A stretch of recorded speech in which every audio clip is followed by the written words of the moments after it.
Welcome back, everybody, to another episode of DGS. We are in the middle of a final appeal right now, and Mr. Juror 5 has changed his statement to talk about what he was doing on that day of the incident. So, we're gonna pit Mr. Juror 5, I don't even know what I'm doing, with number 3, because he wanted proof as to why he would take the long way around.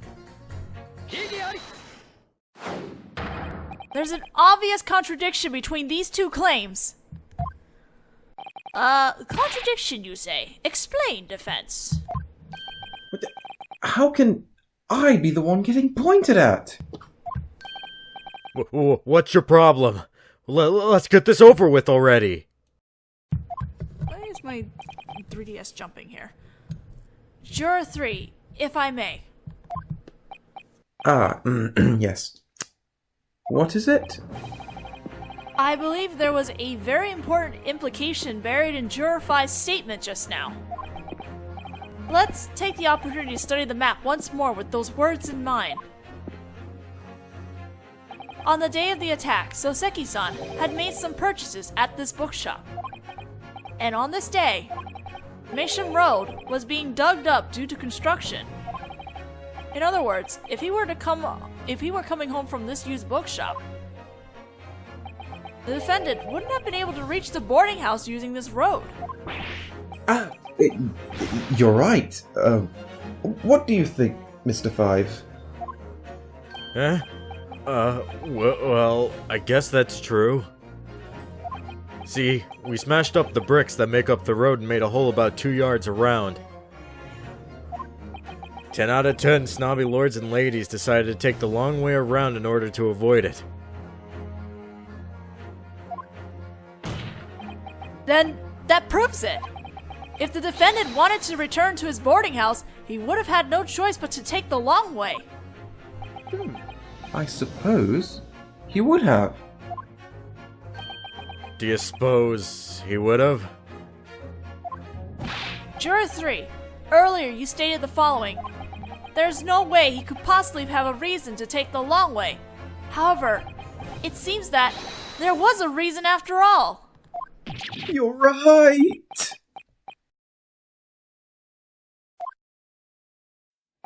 Your Honor, if I may, Yes, what is it? I was just thinking that perhaps I'd been a little hasty with my decision.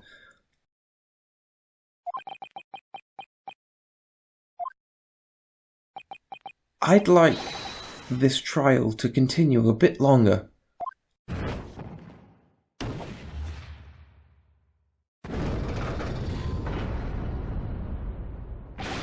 What are you waiting for, Mr. 5? Huh? Me? Alright, fine. I'm the one who dug up the road. I'm gonna be the one to fill it back in again.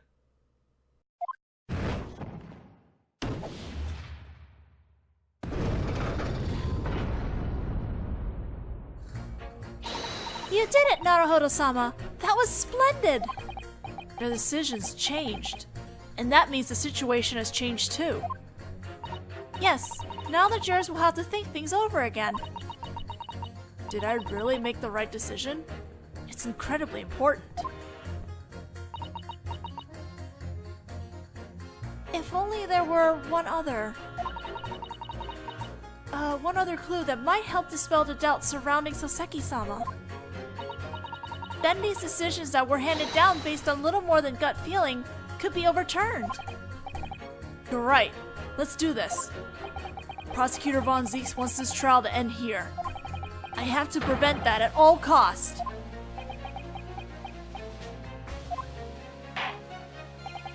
Now then, the defense may continue its final appeal. Yes, Your Honor.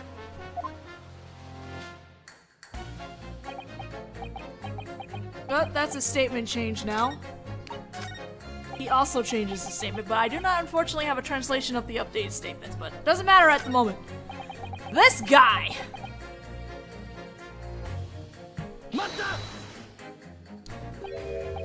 Huh? Sorry, could you repeat that once more? Dude, he shouted! I still haven't said anything, but hold it. Do you visit the Raggedy Bookshop? I find old books at that shop, then bring them home to read while I drink my old tea. That's my daily routine, see? Naturally, I did so that day as well. The day of the attack. What time was it when you went to the Raggedy Bookshop? It was late afternoon as I rummaged through the reading materials. I left a tick before 5 p.m. That's my daily routine, see? Naturally, I did so that day as well. 5 p.m., you say? It's right when the attack was happening. Are you sure about the time? Yes, it's only natural, right? I remember it well.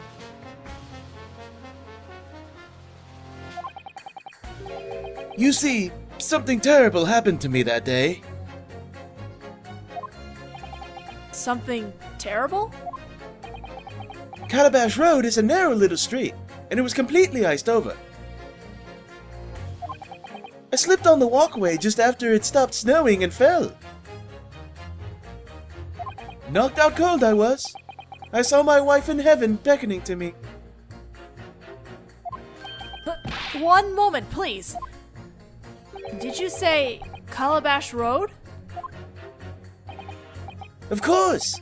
My home is in Cornpipe, right? So the only way for me to get home from the Raggedy Bookshop is to use that narrow street. Juror 6, please add that comment to your statement. It may be very important. Huh? Sorry, could you repeat that for me? I'm beginning to suspect this guy has selective hearing.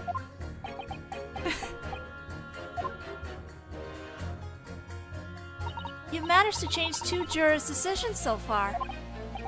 Yes, I just need 2 more, right? Let's put all our strength into our next attack and turn this on its head. Maybe I ought to have her teach me how to do a Susato toss sometime. Maybe. Alright, we're gonna pit, funny enough, juror number 2 and juror number 6. Because he's wearing he slipped and fell. And also, if you notice, he's wearing a green coat. She mentioned a green coat also. So let's put these 2 together.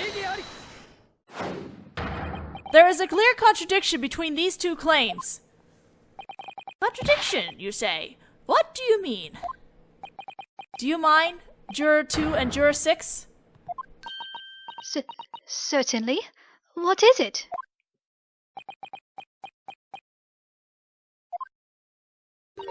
It seems the older gentleman didn't hear you. I said it as loud as I could. Anyway, one fact is indisputably clear. According to the receipt we have from the used bookshop, on the day of the attack, the defendant purchased some old books at the Raggedy Bookshop, and from there returned to his boarding house. But he said he doesn't recall the road he used to get home, correct? Yes, it seems so. All we know is that on his way home, the defendant saw a figure. Of course, the figure was wearing a green coat and lying unconscious in the snow. Yes! And that figure was a female victim! Can you really declare that with absolute certainty? What do you mean? Did you hear what the elderly gentleman, Juror 6, said? On the evening of the attack, there was one person, besides the victim, wearing a green coat and lying in the street near the scene of the crime. Ah!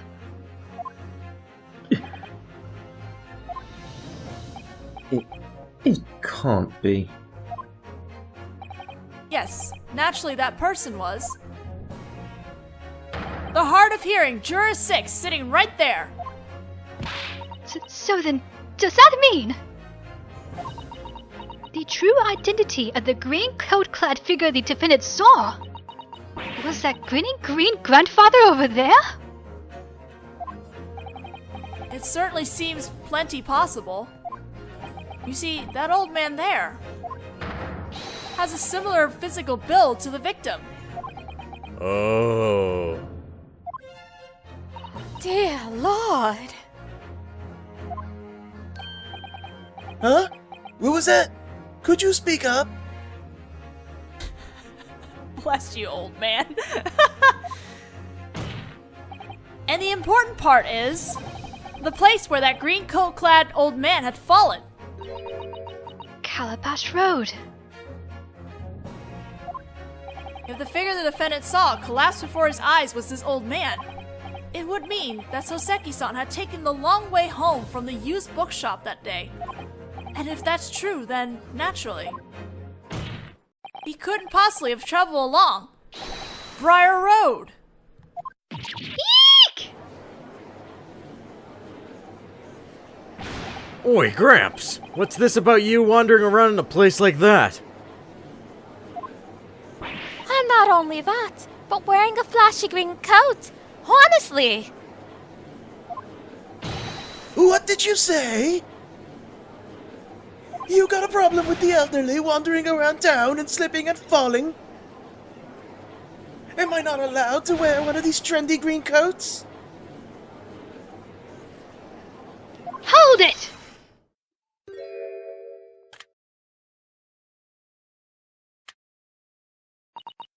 If I may, Your Honor. Do you perhaps intend to alter your decision?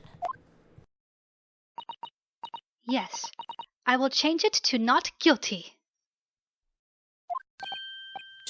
Juror number 2. And so will I! Eh? I do it simply because I feel like being rebellious.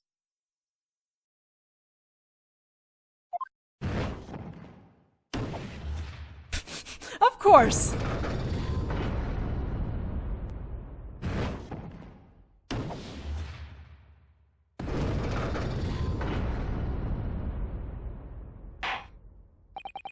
As a result of the final appeal, there has been a change in the juror's decision. To say guilty for say not guilty. Therefore, the court has not at present achieved a unanimous decision. The trial shall continue. Oh boy. So, are you gonna throw that into the chandelier? Crush it in your hands? Crush it in your hands. Having carelessly sipped from the Lord's chalice after shouting objection in his garden of judgment, and then proceeding to shatter it was most crude of me, and I beg your indulgence for that. Prosecutor von Zeeks. It seems that I must retract the words I spoke earlier. What do you mean? I cannot in good conscience refer to this assembly of jurors as wise. Not after they allowed themselves to be taken in by flimsy oriental deception. Huh? What's that supposed to mean? Wasn't deception. All of it was true. It does indeed seem that that giant over there was digging up the hole on the day of the incident. And the bricks composing the streets were indeed ripped up for a distance of 2 yards for the sake of construction. That's right.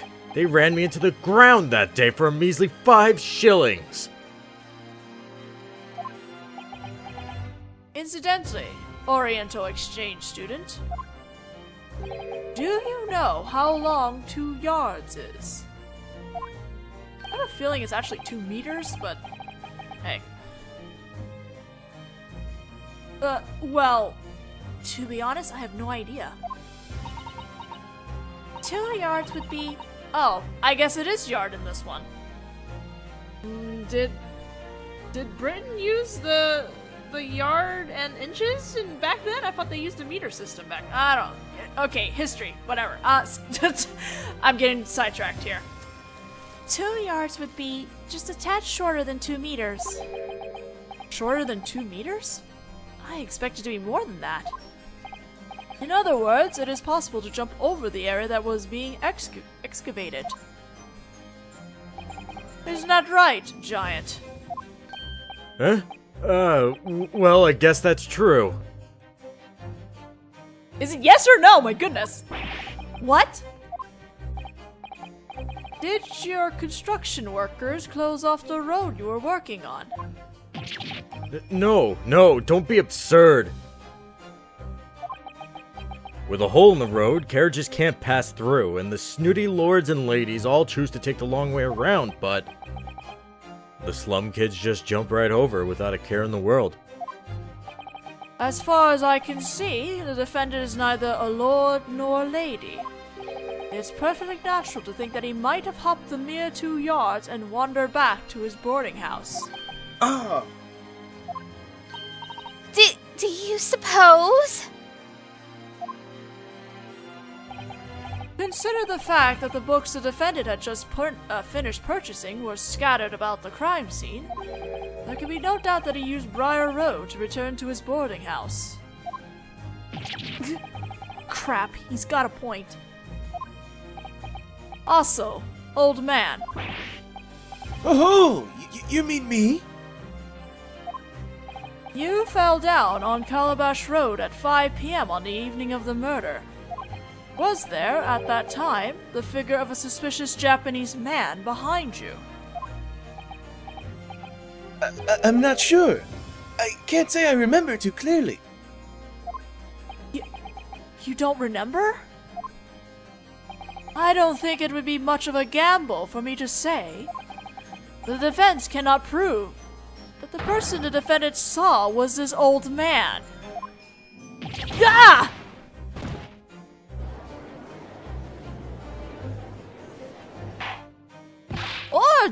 Order! Lord Von Zeeks, a moment, please. What is it, Your Honor? That is a perfectly lucid rebuttal. However, why? Why did you simply sit by in silence and watch the final appeal take place?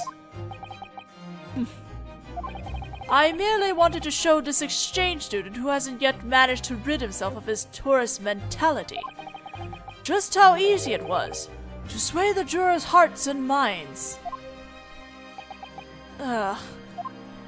However, I believe I've had enough entertainment. Oh, the cape is off! I'm afraid that concludes today's London sightseeing defense. What do you mean? Your Honor, the prosecution would like to call its next witnesses into the courtroom. Understood. Bailiff, escort the next witnesses into the courtroom.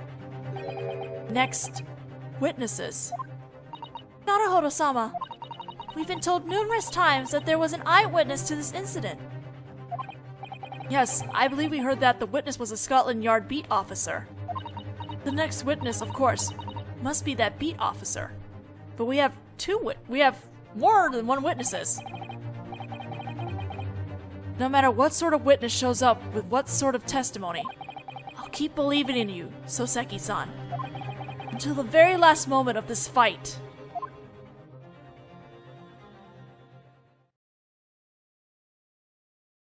Or is it my 2 favorite ones? Yes, it's these 2. I love these 2. Now then, witnesses, your names and profession.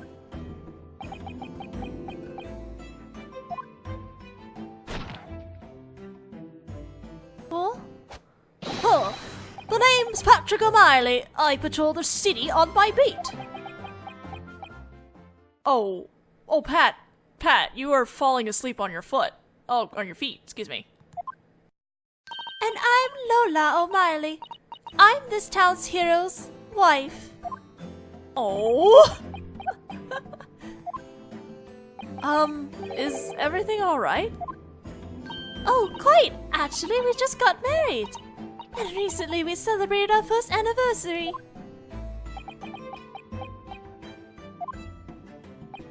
No, that's not what I meant. It's just your husband. It's not unreasonable. Patrolling in London is one of the most noble and yet most taxing professions in the world. Is that right? I feel like I've heard that before. Unless they're off duty, they must travel 20 miles on foot from early morning until late night patrolling the city. They make rounds to doss houses and pubs, collecting taxes, surveying roads, inspecting measuring tools. And on top of that, they also keep the roads clean, light the gas lamps, and put them out again in the morning. Holy shit. There are some awfully random tasks in there that I never would have considered police duties. If I had that job, forget just falling asleep on my feet. I'm pretty sure I'd collapse first. Naturally, a beat officer's most important task is the tracking down and apprehending of criminals. If there is an incident along their route, even if they're not on duty, they must investigate and resolve it. That is simply the nature of London's proud beat officers. Oh, poor Pat! Pato. It says Pato. He looks dead on his feet. On the day of the incident, this couple was walking the opposite direction along Briar Road. And that's when you witnessed the incident. Is that correct, witnesses? Oh, yes, that's right. Right, dear? Oh. The name's Patrick O'Malley. I patrol the city on my beat. Oh boy. Very well. In that case, the court will now hear your testimony about the events you witnessed on the night of the attack. Sir! And we will do that in the next video, because we are now slightly out of time. So, I don't want to start this now since we're short. So, we will start this testimony in the next video. See you guys then.